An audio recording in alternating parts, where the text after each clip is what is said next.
Well, what's up again there, guys? Brian here at 3TR, and I have another awesome rankings video to share with you guys today. Now, with all of these early game announcements spreading across the internet, and with E3 only being a short time away, one of the biggest rumors that I've heard possibly going into E3 is that there is a chance that a new God of War game could be announced, with Kratos no longer being the protagonist. Now, if that's the case, I know that some people are going to be pretty upset, but I think it's about time that we actually had a reboot or a new entry in the God of War franchise. So, before we move into the future of a possible God of War 4, let's move back and go over the original 7 games. And yes, there are 7 games currently in the God of War franchise, and I decided to rank them from worst to best. Now, I would just like to say that in terms of actual ranking, once we get to the numbers 6 to 1, I don't consider them bad games. They're all great games. They are all must-play games for anyone who owns a PlayStation, and they're probably some of the best action games you will ever play on this console. So, with that out of the way, let's jump right into the first entry and the worst in the franchise, which is probably a God of War game that most of you have never heard of.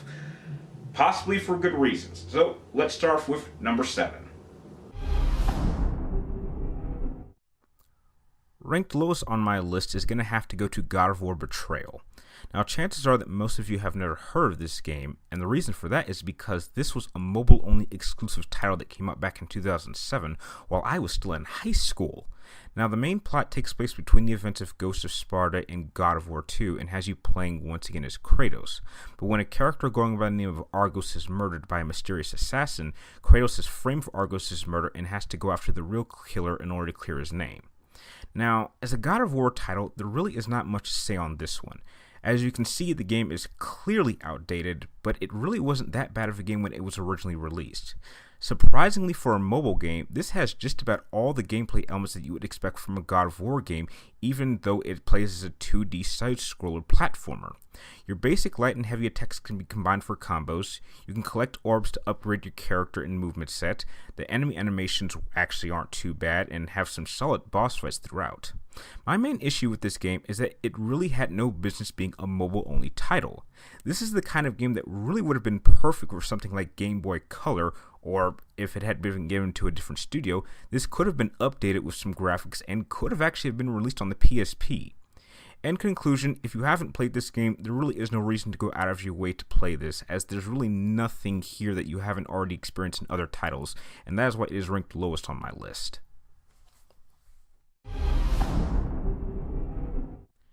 Next on my list is the first installment to be released on the PSP back in 2008, that being God of War Chains of Olympus. Now, the story takes place after the events of God of War Ascension and before God of War 1 within the 10-year time frame that Kratos was traveling around Greece doing dirty jobs for the gods. Eventually, the god Helios is kidnapped, and without him to control the sun, the entire world is plunged into darkness, and it is up to Kratos to rescue him. Now, though Chains of Olympus is by no means a bad entry in the franchise, compared to the rest of the installments, Chains of Olympus always felt underwhelming to me. The level design for the most part made it feel smaller than any of the games, even the first one, which came out 3 years before this, and there's nothing about it that really makes it stand out. The enemy variety is cliche and too repetitive despite going to multiple different locations, the boss fights are boring, and in terms of the gameplay mechanics, there's nothing really added as you are given even less weapons and magical abilities granted to you over the course of the game. And the game's overall plot for the most part is forgettable for me and doesn't really pick up until the last third act when Kratos is in search for his daughter, which is way more interesting than going around looking for Helios. And even though this game was released in HD for the PlayStation 3, that doesn't remove any of my main issues that I've had with this game. If it were up to me, I would have released this game back in 2006 as a way to wait out the time frame between God of Wars 1 and 2, as there are a few story points that do explain certain character motivations in God of War 2 and even 3. But apart from those few story elements, there really is not much reason to go out of your way to play this installment unless you're looking for a really easy Platinum Trophy game, which I did, and which is what places this game 6th on my list.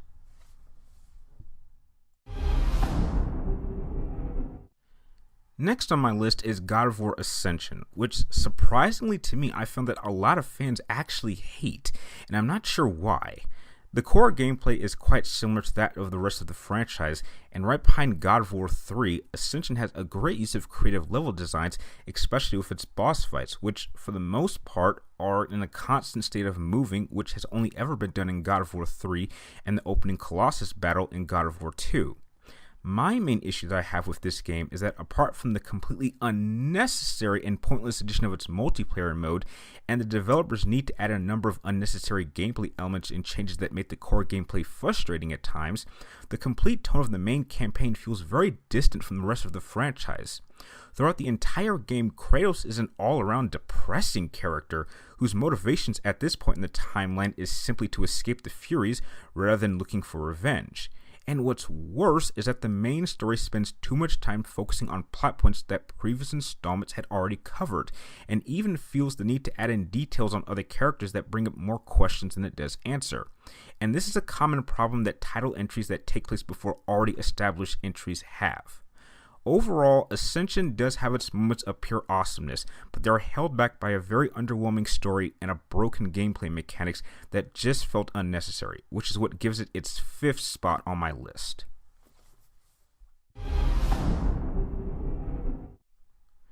The 4th ranked spot goes to God of War Ghost of Sparta, and in my opinion, Ghost of Sparta is a clear example of how you use limited resources to maximum effect, as this too was also originally released on the PSP, and everything Chains of Olympus got wrong, Ghost of Sparta got right. In terms of its plot, it takes place after God of War 1 and before God of War Betrayal, and this entry has Kratos exploring the mysteries of his past, which will have him travel to not only confront his mother about the identity of his father, but will eventually cause Kratos to have to venture into the domain of the dead in order to rescue his brother. For anyone who actually has played the first God of War game completely, this was the game we were originally promised. It just took a bit longer than we were expecting to actually come out.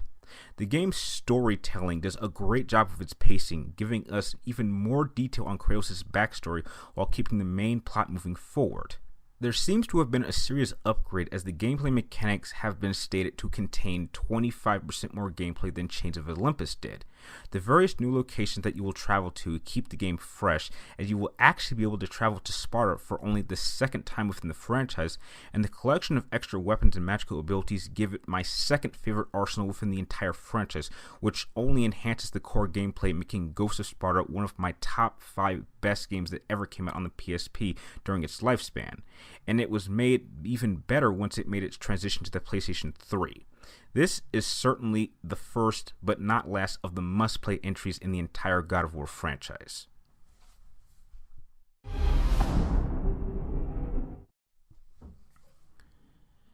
Taking the number 3 spot on my list is the very title that started it all, and that is the first God of War game. Now, this being the first game in the franchise, I think it's fair to state that this is the game that all entries in the franchise should be compared to. This is where we were first introduced to the now PlayStation icon Kratos, and would be given a first-class lesson on exactly what this franchise was capable of. The main story of a haunted warrior seeking the means to take his revenge on the God of War Ares has continued to endure for me even to this day, with the core gameplay making it one of the all-time greatest hack-and-slash titles of all time that has been copied by numerous other titles, even the very awesome Dante's Inferno. This really was a major staple for me as a young gamer at the age of 15 when I first played this, and I really had never played anything quite like this apart from maybe the first Devil May Cry game, and for me, this is what it felt like if you took the brutal nature that one would find in something like Mortal Kombat, but applied it in an action-adventure setting, which is something that, as far as I can recall, had never been this successfully handled. And the masterful use of their quick-time events in its gameplay gave us some of the most badass cinematic animations that I have ever seen before, which would make anyone being introduced to this franchise an immediate fan. To me, the first God of War game will not only just be the standard to which I judge all God of War games, but it will continue to be the standard to which I will compare all hack-and-slash action-adventure titles to, and it is for this reason that I give it my number 3 spot on my list.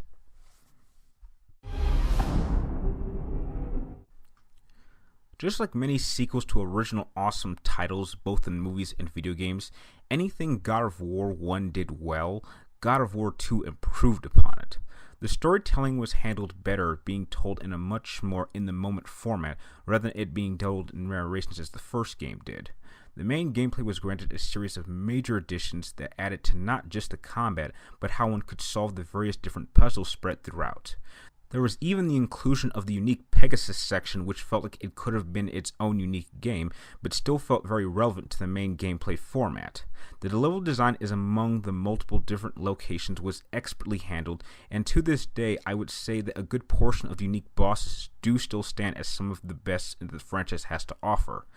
I'm fully aware that many fans would consider God of War 2 the best in the franchise, but what really holds it back to me, only slightly, is that for me, its lackluster arsenal of weapons and magical tools. I personally found no real use for any of the extra weapons like the Spear of Destiny and the Barbarian's Hammer, and I always felt the Blades of Olympus was just too overpowered even for a game like this one. And in terms of the magical powers, apart from the Poseidon's Rage ability, which was a carryover from the first game, I found the rest of the powers just unimpressive. However, that still does not hurt my overall feelings about this game, and it still stands as my second favorite in the entry of the franchise, and clearly one of the best games that came out during the PlayStation 2 era. But as said, this leaves only one spot, and only one game that can take my number one spot, which can only be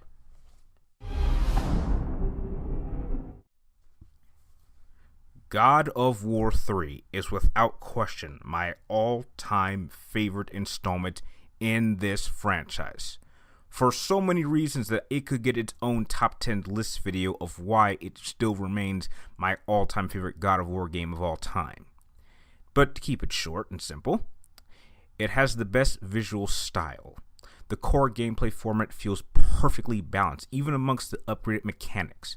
and God of War 3 to this day has my personal favorite collection of alternative weapons, which for the most part are different variations of the Blades of Athena, but are very highly adaptable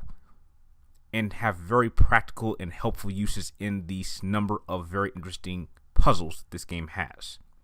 In terms of the main campaign, I personally felt that, though some people may disagree, that it does give a solid conclusion to the God of War storyline, with Kratos going out of his way to get his revenge on Zeus and bringing down as many gods of Olympus as he can.